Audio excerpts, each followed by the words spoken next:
तो अब हम लोग 5th सेमेस्टर में आ चुके हैं और इसमें सर तो सबसे फर्स्ट सब्जेक्ट जो हम लोग डिस्कस करेंगे वो आपका मशीन 2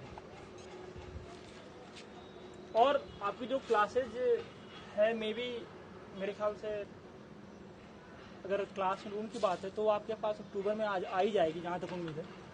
जब तक नहीं आती है हम लोग ऑनलाइन क्लास ही मेहनत से पढ़ेंगे ताकि हमारे पास रिजल्ट अच्छे आएँ। रिजल्ट अच्छा तभी आएगा जब आप लोग मेहनत करोगे, बिना मेहनत तो रिजल्ट आएगा ही नहीं। पिछली बार जिस प्रकार से आप लोग पास हो गए तो पॉसिबिलिटी हर बार नहीं होगा, ठीक है ना। तो अब हम लोग EM2 आप लोग को पहले पता है क्या इसका नियम होगा, इलेक्ट्रिकल मशीन 2।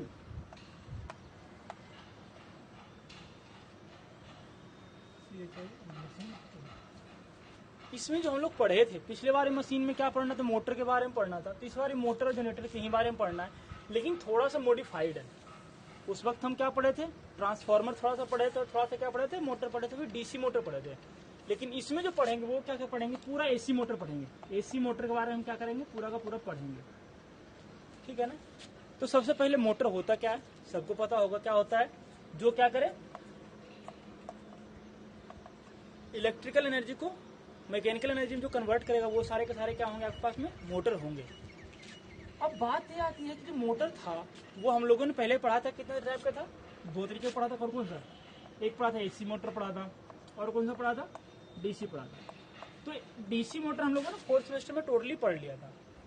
यहाँ पे जो हम लोग पढ़ेंगे वो कौन सा पढ़ेंगे, AC मोटर के बारे में हम लोग पढ़ेंगे, ठीक है ना।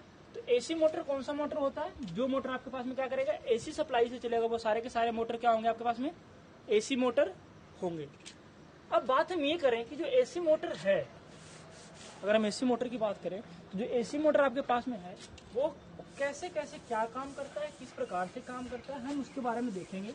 उससे पहले हमें ये पता होना चाहिए कि ये कितने प्रकार का होता है, कैसे कैसे इसको हम बांटते हैं। तो सबसे पहले हम क्या लिखते हैं, AC मोटर है। ये आपका 2 प्रकार का होता है। कौन कौन सा पता होगा आप लोग को, सिंगल फेज और 3 फेज। अब सिंगल फेज में कौन कौन सा आता है, आप लोग को पता होगा सिंगल फेज में कौन कौन सा आता है। सिंगल फेज की अगर हम बात करें तो जो सिंगल फेज मोटर है, इससे आपके पास क्या होगा, एक तो फेज सप्लाई होगा, दूसरा कौन सा होगा, न्यूट्रल सप्लाई होगा। और 3 फेज में क्या होता है आपके पास में, या तो तीनों के तीनों फेज सकता है, R/B या फिर R/B और N।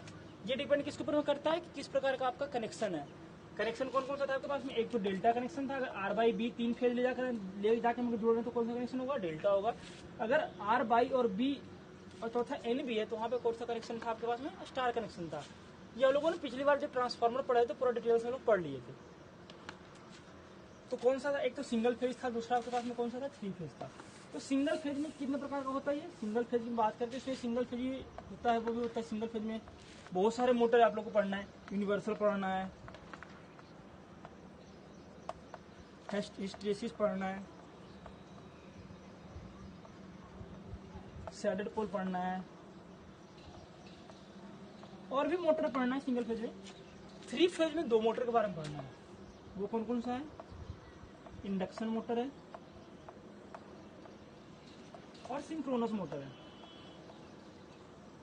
सिंक्रोनस मोटर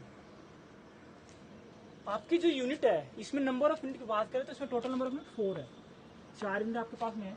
और आपका जो फर्स्ट यूनिट है वो फाइनल पेपर के लिए 25 मार्क्स का इंपॉर्टेंस रखता है। मतलब पहली जो यूनिट है उसमें 25 मार्क्स आएंगे, जबकि दूसरी यूनिट है उसमें से आपके 35 मार्क्स आएंगे। तो 35 20 25 क्या हो गया, 35 60, ये 60 हो गया, 70 हो गया ना, 60 और बाकी 40 नंबर है वो लास्ट के दोनों यूनिट्स आपके पास में आ जाएंगे।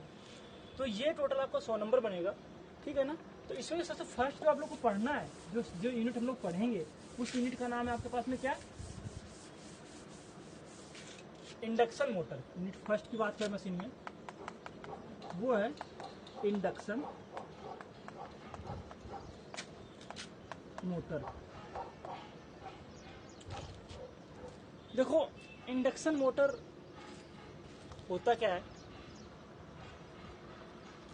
उसके बारे में जैसे इसका नेम बता रहे हैं इंडक्शन। इंडक्शन मोटर कोई भी होगा तो वो क्या करेगा, सिंपल सी बात है, वो फैराडे लॉ इलेक्ट्रोमैग्नेटिक इंडक्शन पे तो काम करेगा ही करेगा। सिंपल कैसे से फर्स्ट बात यही है कि ये तो आपका फैराडे लॉ इलेक्ट्रोमैग्नेटिक इंडक्शन पे काम करेगा।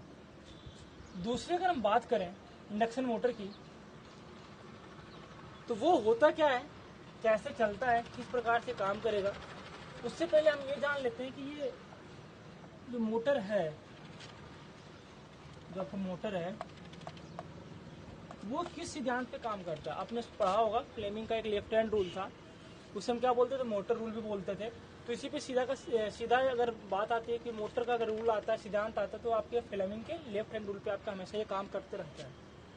अब बात ये करें कि जो इंडक्शन मोटर होता है ये आपका दो तरीके का होता है। इसको अगर हम पढ़ेंगे तो दो तरीके का मिलेगा आपको आगे पढ़ने के लिए। वो होता है एक स्क्वायरल केज होता है, दूसरा होता है स्लिप रिंग।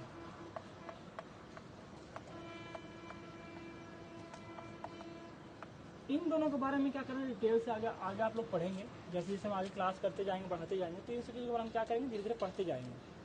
तो आज तो सिंपल से हम दो ही चीज़ पढ़े हैं, जाने हैं, क्योंकि फर्स्ट डे है तो फर्स्ट डे कुछ ज़्यादा कोई नहीं पढ़ना चाह रहे हैं।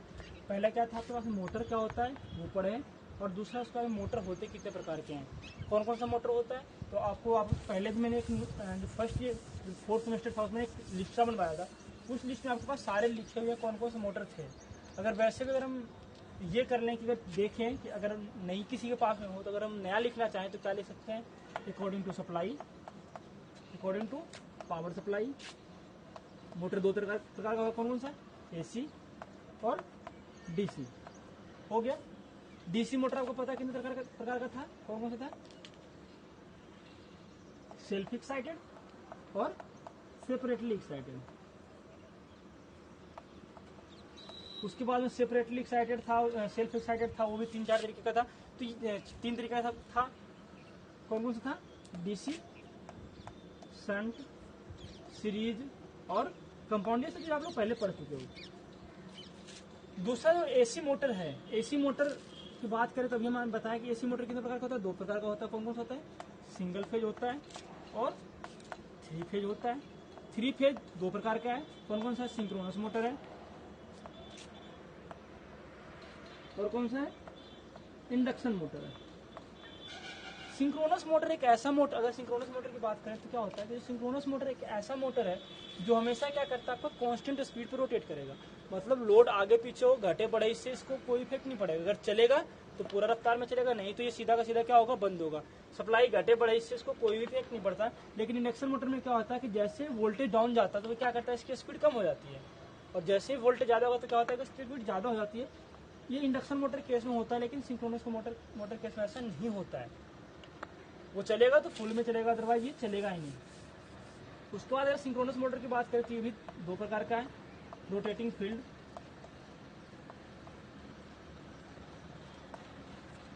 दूसरा रोटेटिंग आर्मेचर।